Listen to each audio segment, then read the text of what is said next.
नमस्कार, बहुत स्वागत है आप सभी का। मैं हूं आपके साथ सिरांधा शेखर। बात कोरोना की ही। कोरोना ने कई घर उजाड़ डाले, कई घरों की चौखटें सूनी कर दी।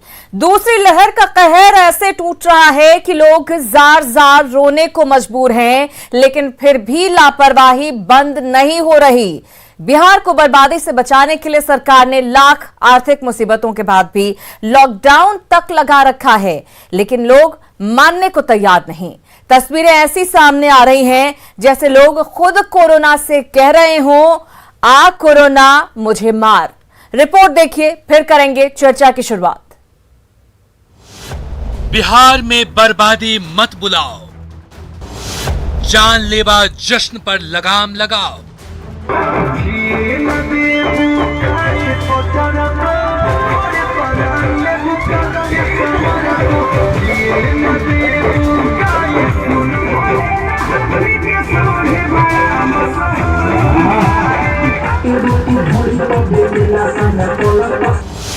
सात फेरों की कसम दिल से खाओ, दुल्हन के साथ भविष्य तो बचाओ।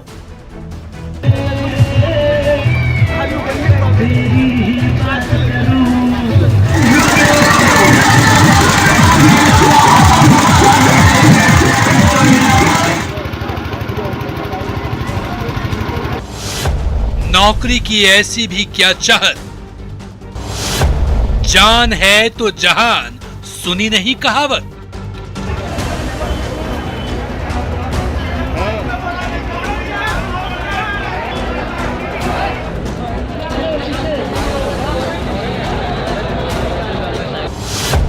बाजार में छोड़ दो लापरवाही, बीमारी को दावत देना कैसी वाहवाही।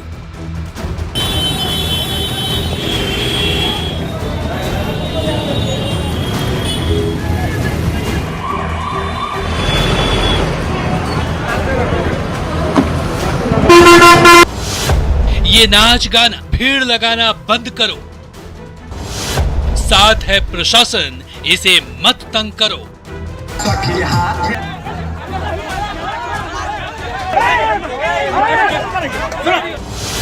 जारी रही ऐसी गलतियां, परिवार लेगा सिसकियां।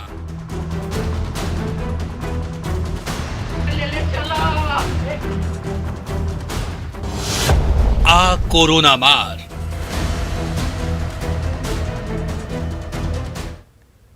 तो एक एक करके हमने आपको तमाम जगहों की तस्वीरें दिखाएं, क्या मुंगेर, क्या मोतिहारी, क्या पटना और क्या दूसरी जगह। तमाम जगहों पर, कहीं पर शादी के नाम पर, कहीं सब्जी मंडी में, कहीं धार्मिक अनुष्ठानों के नाम पर लोग भीड़ इकट्ठा करना नहीं छोड़ रहे हैं, ये जानते हुए कि कोरोना की इस दूसरी लहर ने क्या हाल कर रखा है। हमारे सभी मेहमान पैनलिस्ट हमारे साथ जुड़े हुए हैं, उन्हीं से करते हैं चर्चा की शुरुआत। डॉक्टर अजय कुमार, कार्यकारी अध्यक्ष आईएमए बिहार, हमारे साथ जुड़े हैं, स्वागत है सर। प्रोफेसर नवल किशोर चौधरी हमारे साथ जुड़े हुए समाजशास्त्री हैं, बहुत स्वागत सर। जय कुमार सिंह, पूर्व मंत्री बिहार सरकार, भी हमारे साथ जुड़े हुए, आपका भी बहुत स्वागत है। सबसे पहले प्रोफेसर नवल किशोर चौधरी जी, शादी में जाएंगे, भीड़ इकट्ठा करेंगे, कोरोना होगा, उसके बाद सरकार को गरियाएंगे। धार्मिक अनुष्ठान के नाम पर भीड़ इकट्ठा करेंगे, उसके बाद जब कोरोना होगा, उसके बाद ज्यादा तबीयत खराब होगी, हॉस्पिटल जाएंगे, उसकी किसी की अगर मौत भी हो जाती है तो फिर सरकार को गरियाएंगे। सरकार लगातार जो निर्देश दे रही है कि भाई सोशल डिस्टेंसिंग का पालन करिए, मास्क लगाइए, वो पालन नहीं करना है। बस आपने बिल्कुल ठीक कहा, सोशल लीडरशिप असफल है। सिर्फ पॉलिटिकल लीडरशिप ही असफल नहीं है, सिर्फ प्रशासनिक शासन और प्रशासन ही विफल नहीं है, बल्कि जो सामाजिक नेतृत्व है वह विफल है। आपको मैं बताऊं कि गांव के मुखिया का कोई मोरल अथॉरिटी नहीं रह गया है। गांव में मुखिया के अलावे भी एक सोशल लीडरशिप होती थी, जिसकी इज्जत होती थी, जिसकी बात मानी जाती थी, वो कोलैप्स कर गया है। गांव में शिक्षक होते थे जिनकी मोरल लीडरशिप होती थी, पिछले दिनों उनकी लीडरशिप कोलैप्स कर दी। मैं आपको बताऊं कि कल मुझे अपने गांव की रिपोर्ट मिली है। शादी की तो बात छोड़ दीजिए, उपनयन जिसको जनेऊ कहते हैं, उसका आयोजन हो रहा, एक ऐसे परिवार में हो रहा है जिसमें शिक्षक हैं, शिक्षक के पोते का हो रहा है। मैं आश्चर्यचकित हूं, क्या हो गया है समझ को? कहां रैशनैलिटी चली गई, कहां लीडरशिप चली गई, और कोई किसी को कहने के लिए तैयार नहीं, और एक दूसरे को ब्लेम गेम में हम पाते हैं। लेकिन यहां प्रशासन को, शासन और प्रशासन को सख्ती बरतने की जरूरत है। काम नहीं चलेगा, और इसका पॉलिटिकल प्राइस रूलिंग एस्टैब्लिशमेंट को, सेंटर और स्टेट दोनों को पे करना पड़ेगा। यही जरूरत पड़ती है प्रशासन की, यही जरूरत पड़ती है शासन की, यही जरूरत होती है स्टेट की। स्टेट पावर क्या होता है? लोग अपने स्वार्थ में, ना समझी में गलतियां करते हैं, इसीलिए राज्य का निर्माण हुआ है। लोग स्वार्थ में गलतियां करते हैं, झगड़ते हैं, एक दूसरे का नुकसान पहुंचाते हैं, और आज हालत है कि पूरी ह्यूमैनिटी का एग्जिस्टेंस खतरे में है। इसलिए इंडियन स्टेट को, राज्य को आना चाहिए अपनी भूमिका में। ये प्राइमरी जिम्मेवारी है राज्य की। नवल किशोर जी, क्या आप ये मानते हैं कि सख्ती के अलावा दूसरा कोई रास्ता नहीं? क्या लोग इतने ज्यादा लोग कैसे बेवकूफ हो सकते हैं? माफी चाहूंगी मैं, लेकिन यही शब्द निकलता है कि आप जब इस तरह से भीड़ इकट्ठा करते हैं, ये तमाम चीजें जानने के बाद भी इतनी जागरूकता फैलाई जा रही है, लगातार हम भी लोगों से अपील कर रहे हैं कि आप इस तरह से कम मत करिए। आप देख रहे हैं कि क्या स्थिति हो गई, खासतौर से इस बार हमने सोचा जरूर था कि 2020 के बाद 2021 शायद थोड़ा बेहतर होगा, लेकिन ऐसा कुछ हुआ नहीं। लेकिन लोग सुधरने को तैयार नहीं है, नहीं सुधर रहे, इसीलिए इस प्रशासन की जरूरत है। डॉक्टर लोग जान की हथेली पर लेकर काम कर रहे हैं, इवन पुलिस फोर्स खतरा मोल ले रही है। समाज में ऐसे लोग जो फ्रंट लाइन वर्कर्स हैं, मीडिया के लोग, मैं देख रहा हूं आप ही के चैनल के, मैं पूरी तरह वाकिफ हूं कि आपके चैनल को जो लोग वॉच कर रहे हैं, आपके पत्रकार खतरा मोल रहे हैं, उनका परिवार। ऐसी स्थिति में भी अगर समाज अपनी जिम्मेदारी नहीं निभाता है, सोशल लीडरशिप फेल करती है, जो मोरल लीडरशिप है, रिलीजियस लीडरशिप फेल करती है, तो ऐसी स्थिति में दूसरा रास्ता क्या जाएगा? शासन प्रशासन को सख्ती के अलावा दूसरा क्या रास्ता है? लेकिन मैं हैरत में हूं कि सरकार चुप क्यों है, शासन चुप क्यों है, प्रशासन चुप क्यों है? उसको एक्ट करना चाहिए, एक्ट अभी करना चाहिए, सख्ती से एक्ट करना चाहिए, दूसरा ऑप्शन बचा नहीं है। और मैंने जैसा कहा आपको, इसका सिर्फ खामियाजा सरकार को नहीं भुगतना पड़ेगा, बल्कि ह्यूमैनिटी का एग्जिस्टेंशियल थ्रेट है। लेकिन तत्काल अकाउंटेबिलिटी फिक्स होनी चाहिए।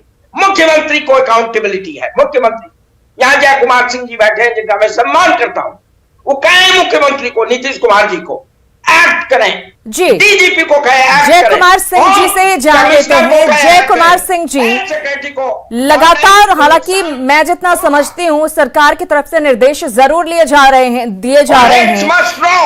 एक्शन भी लिए जा रहे हैं, कोशिश लगातार ये की जा रही है कि इलाज प्रॉपर लोगों को मिल सके, जो लोग पीड़ित हो रहे हैं उनको इलाज मिले ताकि वो जल्द से जल्द स्वस्थ हो सके। ये कोशिश पूरी की जा रही है, लेकिन बावजूद इसके अब क्या यही रास्ता रह गया है? जय कुमार सिंह जी, आपको भी लगता है कि अब सख्ती बरतनी पड़ेगी, लेकिन सख्ती भी किस तरह की सख्ती? क्या आप किसी को पकड़कर आप जेल में डाल देंगे? वो भी ऐसे माहौल में, कोरोना के माहौल में, कहां तक कह सकते हैं सक्सेसफुल हो पाएगा, सफल हो पाएगा? उनको कोरोना वार्ड में ड्यूटी में लगाना चाहिए। ऐसे लोगों को कोरोना वार्ड में बिल्कुल सही बोल रहे हैं। देखिए, सरकार तो कई पहल अपने स्तर से की है, और जिस प्रकार से अचानक ये जो कोरोना की दूसरी लहर जो अचानक बना, बहुत अटैकिंग हुआ और बहुत बड़े स्वरूप में जो आया, जिसमें सरकार ने कई कदम उठाए और सरकार ने अंततः इसका रोकथाम के लिए लॉकडाउन लगाना पड़ा। लेकिन ठीक बोल रहे हैं मेरे चौधरी साहब ने कि इसमें सोशल रिस्पॉन्सिबिलिटी और मोरल रिस्पॉन्सिबिलिटी की भी जरूरत है। सरकार की कई सख्त कदम उठे हैं, जिससे कि ये कोविड की रिजल्ट भी मिल रहा है। लॉकडाउन के बाद बहुत ही कम हुआ है, हम इसमें कामयाब हुए हैं, और सरकारी हॉस्पिटल में भी जो व्यवस्थाएं हैं वो सुदृढ़ हुई है। लेकिन जिस प्रकार से अभी भीड़ हो रही है, और चौधरी साहब ने कहा कि अब गांव में जो एक मुखिया होते थे या और सोशल वर्कर होते थे जिनकी बातों की अहमियत होती थी, लोग उसकी बात को मानते थे। इन दिनों ये जरूर है कि कुछ लोग इस रोग को अभी भी हल्का समझ रहे हैं। यही कारण है कि इस बार का कोविड गांवों में चला गया है और गांव के गांव संक्रमित किया है, और इसमें पुलिस के जो प्रशासन है वो बिल्कुल सख्त कदम उठा रही है। लेकिन जब तक जन भागीदारी, जन सहयोग नहीं मिलेगा, तब तक ये भीड़ पर काबू नहीं पाया जा सकता है। क्योंकि एक कोरोना कोविड-19 की महामारी में पुलिस की भी एक दायरा होती है। समझाते हैं कितने लोगों को जेल विदा किया जाएगा, कितने लोगों को फाइन किया जाएगा, फिर भी इन दिनों पुलिस अपनी जान पर खेल करके पूरी तरह से दिन रात मॉनिटरिंग कर रही है, गश्ती कर रही है, लोगों को रोकने के प्रयास कर रही है। जयकुमार सिंह, देखिए आप ये कह रहे हैं, आप ये मान रहे हैं कि जो एक तरह से प्रतिनिधि है, गांव का प्रतिनिधित्व करते हैं मुखिया या फिर जो भी ऐसे लोग हैं जो कि सामाजिक कार्यकर्ता हैं, जो एक रिस्पॉन्सिबिलिटी जिनके ऊपर होनी चाहिए, वो अपनी रिस्पॉन्सिबिलिटी सही तरीके से नहीं निभा रहे हैं, और कहीं ना कहीं उनके मन में ये चीज होती है कि भाई हम खराब क्यों बने आगे, क्योंकि आने वाले वक्त में जब मुखिया का चुनाव होगा या फिर कोई और चीज होगी तो यही लोग तो हमारे काम आने वाले हैं। कहीं ना कहीं ये माइंडसेट है। बिल्कुल है, यही बात भारत चौधरी साहब ने कहा कि एक पॉलिटिकल वर्कर से हट करके सोशल सेक्टर में काम करने वाले लोगों की जो जरूरत है, उन्हें कोई चुनाव नहीं लड़ना है। हर गांव में ऐसे लोग हुआ करते थे, इन दिनों उनकी बातों की अहमियत नहीं है। यानी सोशल सेक्टर में काम करने वाले लोगों में भी भारी कमी आई है, और लोग जो अहमियत देते थे अपने गांव में बड़े बुजुर्गों को, इसमें भी कमी आई है। कई प्रकार की चीजें, जो नई चीजें दिख रही है, जो पुराने समय में कुछ दिन पहले 10-20 साल पहले जो लोगों में की बात मानी जाती थी, फिर भी बहुत तरह के प्रयास किया जा रहा है। जनप्रतिनिधि में कई जनप्रतिनिधियों से हमारी बात हो रही है, वो अपने तरफ से काफी प्रयास कर रहे हैं, क्योंकि उस कोविड-19 के बारे में वो समझ चुके हैं और दूसरे को समझाने का प्रयास कर रहे हैं। लेकिन बहुत सारे ऐसे लोग हैं जो आज भी गांव में इसे हल्का लेने का प्रयास कर रहे हैं, वही लोग जा रहे हैं। पुलिस की लगातार हम लोगों ने संपर्क कर रहे हैं, हर जिला का डीएम एसपी से और सख्त कदम उठाया जाए। निश्चित रूप से देखिए, जो फ्रंट लाइन वॉरियर्स हैं, जो पुलिस के कर्मी हैं, पुलिस के अधिकारी हैं, वो लगातार डटे हुए अपने जान की परवाह किए बगैर आप लोगों से कह रहे हैं कि आप घरों में रहें, खुद वो सड़क पर ड्यूटी कर रहे हैं।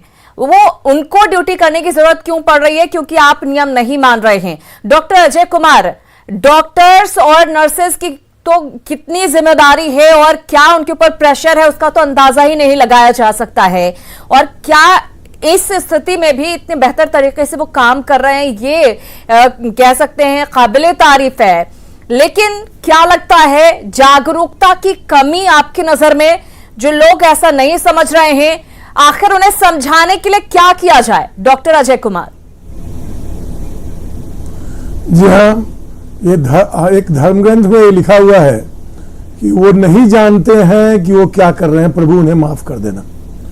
सबसे बड़ी चीज है ये कि ये जो हमारा जो दूसरे लोग जो जानकारी जिनके पास नहीं है, ये केवल हम जनता को ब्लेम करके नहीं निकल सकते हैं इस मामले में। कोरोना के बारे में जानकारी जनता में हो सकता है बहुत ही कम हो, नहीं के बराबर है, लेकिन हमारे जो हमारा जो तंत्र है, जो एडमिनिस्ट्रेशन है, जो गवर्नमेंट है, जो पॉलिटिक्स है, सब में इसकी कहीं न कहीं कुछ न कुछ कमी रही है कि वो टेक्निकल लोगों की बात को, पहली बात तो वो जल्दी सुनते नहीं है, और जब सुनते हैं तो सही से लागू नहीं करते हैं। ये अचानक नहीं आ गया, ये जो कोरोना का जो सेकेंड वेव है, ये अचानक नहीं आ गया। ये इसके पहले अपना रूप कई राज्यों में दिखा रहा था, पूरी दुनिया में दिखा रहा था, कई देशों में दिखा रहा था, और साइंटिस्ट, WHO, डॉक्टर्स जान रहे थे कि ऐसा होगा, क्योंकि जब तक हर्ड इम्यूनिटी नहीं हो जाती है, जब तक 70-80% लोग वैक्सीनेट नहीं हो जाते हैं, तब तक ये बार बार इसका वेव आएगा। लेकिन ये है कि वेव आने के बाद इतना जल्दी वो लोगों को नुकसान पहुंचाएगा, इतना ज्यादा नुकसान पहुंचाएगा, उसका अंदाजा हो सकता है कि बहुत से डॉक्टरों को भी नहीं मालूम हो, लेकिन दुनिया के रूप को देखते हुए ये लग रहा था कि ऐसा होगा। तो ये हम लोग आपको बता दें कि मेडिकल फ्रेटर्निटी जो है हमारा जो आईएमए है, वो नेशनल आईएमए ने आज से ये दूसरा वेव जब शुरू हुआ राज्यों में, उसी समय से ये लॉकडाउन की बात कर रहा था। अब इस लॉकडाउन में जो विलंब हुआ है वो भी वही बात है कि जानकारी नहीं थी उनके पास, जिनको फैसला लेना है उनको सही जानकारी नहीं थी, और जब वो लिए हैं निश्चित तौर से जब देर भी आए दुरुस्त आए और उसका बहुत अच्छा परिणाम भी मिल रहा है। जहां तक ये जनता के लॉकडाउन को लागू करने की बात है, मैं रोज बाहर निकलता हूं। मेरे मन में सवाल ये है कि लॉकडाउन लगाने के बाद ये तस्वीरें सामने आ रही हैं, इसमें सरकार की गलती कैसे ठहराई जा सकती है? अगर लॉकडाउन के बाद इस तरह की तस्वीरें सामने आ रही हैं तो मैं उसी पर आ रहा हूं जी कि आप के इस चैनल पर बताया जा रहा है कि लोग रिस्पॉन्सिबल नहीं है, मुखिया रिस्पॉन्सिबल नहीं है, गांव के लोग रिस्पॉन्सिबल नहीं है। मैं आपसे एक बात पूछना चाहता हूं कि ये कैसा लॉकडाउन है जिसमें 4 घंटा लोगों को पूरी आजादी मिली हुई है। सुबह में हम लोगों ने आईएमए की तरफ से बताया, आपके चैनल पर हमारे अध्यक्ष आए हुए थे, राष्ट्रीय अध्यक्ष, उन्होंने कहा कि ये इस ढंग से नहीं होना चाहिए। हमने सरकार को ट्वीट करके बताया है, बहुत से अफसर्स को, कि आपका सबसे ज्यादा भीड़ जो है वो सब्जी मार्केट में है। आप जो है, मैंने देखा है दुनिया का लॉकडाउन का फोटो, मैंने देखा है कि किस प्रकार लॉकडाउन में लोगों की जरूरत की चीजों को गाड़ियों से उनको यहाँ पहुंचाया जाता है। आपने भी फैसला लिया था कि ठेले पर लोग बेच सकते हैं सब्जी, लेकिन बैठ के नहीं बेचेंगे। मैंने बताया उन लोगों को कि जो बैठते हैं, जहां बाजार है वहां उनकी दूरी जो है, बैठने की दूरी जो है वो बिल्कुल सटी है, और आप उनको अलग कीजिए अगर बैठाना ही है तो, और उनको कहिए कि प्री मेजर्ड पहले से 1 किलो 2 किलो की सब्जी को नाप कर रखें, और लोग आवे पैसा दें, अब ना हो तो मार्क लगा दें कि इतना रुपए किलो है, वो लोग ले और चल दें वहां से। अब ये 4 घंटा में क्या होता है कि लोग वो निकलते हैं, सब्जी तो आधा घंटे में खरीद लेते हैं, उसके बाद उनको लगता है कि 3.5 घंटा घूमने का भी समय मिला हुआ है, वो घूमते हैं। तो एक तो ये कारण है। दूसरा कारण, ये बात सही है कि आप शादी, मुख्यमंत्री जी की मैंने इस आग्रह का मैं बहुत स्वागत करता हूं कि उन्होंने कहा था कि शादी को कुछ दिन के लिए टाल दीजिए, है ना। शादी में आप नहीं जान रहे हैं, मैं जान रहा हूं कि बहुत से जोड़ा जोड़ी जो हैं जिनकी शादी हो रही है, उनको भी वो शादी के कुछ दिन के बाद ही उनको जीवन से अलग होना पड़ा है ना। वो इसलिए अभी कुछ दिन शादी को टाल दे लोग,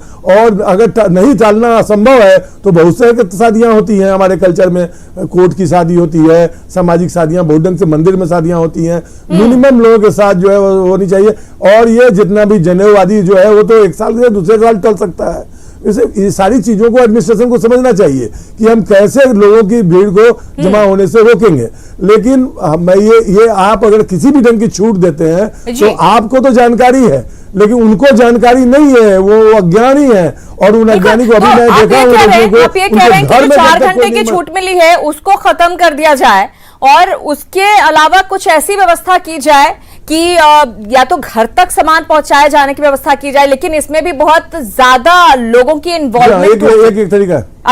अगर घर तक भी सामान पहुंचाने की अगर बात की जाए तो बहुत ज्यादा लोगों की इन्वॉल्वमेंट होगी, इतने लोग कहां से आएंगे, ये भी एक बड़ा सवाल है। डॉक्टर अजय कुमार, नहीं, ऐसी बात नहीं है, ऐसी बात नहीं है। मैंने देखा है दुनिया में कि सब्जी का वाहन जो है गांव-गांव में घूमता है, जैसे दूध का वाहन घूम रहा है, और दूध का वाहन जैसे कूड़ा उठाया जा रहा है ना। एक मोहल्ले भर में 2 कूड़े की गाड़ियां जो है, या 1 कूड़े की गाड़ियां सारे गांव मोहल्ले की का कूड़ा जो है उठा ले रही है, तो सारे मोहल्ले में सब्जी का क्यों नहीं ये एक गाड़ी जो है घुमा देगी। वो बहुत जगह इस की गाड़ियां भी बहुत सी बिल्कुल आप सही कह रहे हैं, लेकिन यहाँ का जो लोगों का एक माइंडसेट होता है, जो एक मेंटालिटी होती है, हम जाएंगे वहां पर जाकर चुनकर छांटकर सब्जी उठाएंगे, तो ये एक चीज है। अलाउ ही नहीं करेंगे जाने के लिए जी, वो चीज है, लेकिन हम अलाउ ही नहीं करेंगे। समझने वाली बात यही है कि जब इतने सख्त नियम अभी हैं, लॉकडाउन है, उस वक्त भी जब लोग निकल रहे हैं और इस तरह की चीजें हो रही है। जय कुमार सिंह जी, ये अच्छा सुझाव लग रहा है मुझे डॉक्टर अजय कुमार का।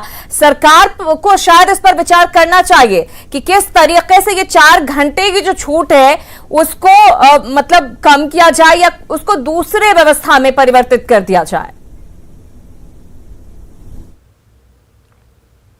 दिए हैं, बिल्कुल बेहतर सुझाव है और आज की परिस्थिति के लायक सुझाव है। लेकिन जिस प्रकार की व्यवस्थाएं और जो माइंडसेट हमारे यहाँ के लोगों का है, एक तो बाजार में जाके लेने का, और इतनी बड़ी पॉपुलेशन को एकाएक ये व्यवस्था नहीं किया जा सकता है। माननीय मुख्यमंत्री ने स्वयं कहा कि कोऑपरेटिव के निर्माण किया जाएगा। हम लोग जब कोऑपरेटिव मंत्री थे उस समय से एक बात चल रही है और कि कोऑपरेटिव के माध्यम से प्रत्येक प्रखंड में, शहर में हम लोग सब्जी का एक कोऑपरेटिव बना करके और सब्जी का हम लोग घर घर पहुंचाएं। बाधा कहाँ आ रही है इस व्यवस्था को लागू करने में? लेकिन चूंकि नहीं इसकी चूंकि एक प्रत्येक प्रखंड में, पूरे बिहार में पंचायत स्तर तक एक कोऑपरेटिव बनाना एक अपने में एक बड़ी व्यवस्था है, वो व्यवस्था चल रही है। देखिए, तो इसमें वक्त लगेगा। बिल्कुल नवल किशोर जी, ये एक अच्छा सुझाव है, लेकिन आपको क्या लगता है इतना जल्दी ये सब कुछ हो पाएगा? संभव है। कोऑपरेटिव डिपार्टमेंट बिहार में कब से है? टैक्स कब से है? माननीय पूर्व मुख्यमंत्री कह रहे व्यवस्था है पहले से, कोलैप्स है, इसको स्वीकार कीजिए और सबल है। और आप मुझे बताएं, सरकार के लोग या सरकार के प्रतिनिधि, कितने थानेदार पर एक्शन हुआ भीड़ को नहीं रोकने के कारण? गांव में भोज हो रहे हैं, अवॉइडेबल फीस्ट हो रहे हैं, दो गांव, तीन गांव। योजनाएं बनाई जाए और उसको जल्द से जल्द लागू किया जाए, तभी इस तरह की परिस्थिति से बचा जा सकता है। हालांकि सरकार की तरफ से या फिर जो डॉक्टर्स हैं, जो फ्रंटलाइन वॉरियर्स हैं, वो तमाम लोग जो हैं वो अपने कार्य में जुटे हुए हैं। लेकिन अगर तैयारी शायद पहले से होती तो स्थितियां और ज्यादा बेहतर हो सकती थी। आप सभी मेहमान हमारे साथ इस चर्चा में शामिल हुए, आप सभी का बहुत बहुत धन्यवाद। उम्मीद यही करते हैं कि जो सुझाव आईएमए की तरफ से आए हैं, डॉक्टर अजय कुमार ने दिया, उस पर विचार किया जाए और हमारे जो लोग हैं, जो हमारे दर्शक हैं, वो भी कम से कम अपनी रिस्पॉन्सिबिलिटी को समझे, जिम्मेदारी को समझे, कोरोना को फैलने से रोके। इसी के साथ इस चर्चा में इतना ही, लेकिन न्यूज़ 18 बिहार झारखंड पर खबरों का सिलसिला लगातार जारी है।